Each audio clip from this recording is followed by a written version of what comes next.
I've been asked to answer you a question by a friend Razor's Edge from the Palace Comrades Forum. He said, thank you very much for all the charity work you've done. Keep going, and you're a legend for that. He was talking about the season we finished third. How do you think we'll ever get to a position where we can do that, or are the other or are the other teams just too good now, and it's just going for that 5th, 6th, 7th place now? What I do get the feeling from the Crystal Palace side every time I see them play is that tremendous togetherness. And we saw a couple of years ago with Leicester, they surprised everybody to win the league. But for them to end up near the top of the table, they needed the bigger guys to sort of beat each other. And I think that's what happened that season. And for something like that to happen again, Crystal Palace, it's, when I was playing there, we had a fantastic squad.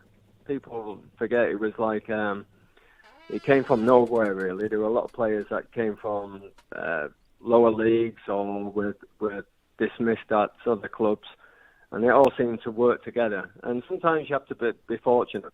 I think Steve Coppell, Ron Knowles had an eye for certain characters, and I think they sort of built the team on characters, and it bear fruit with the quality of like Ian Wright and the likes of John Salako, a little bit of flair added to, the players like who give 100% every week, Mark Bright, Andy Gray, and I think we just worked.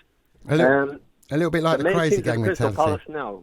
Sorry? A bit like Wimbledon's crazy gang mentality back in the day. Well, yeah, I'd like to say we had a bit more class than that. but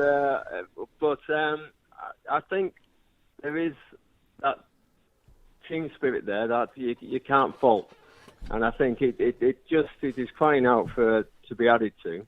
If Crystal Palace are going to make the strides forward that I'm sure all the supporters want.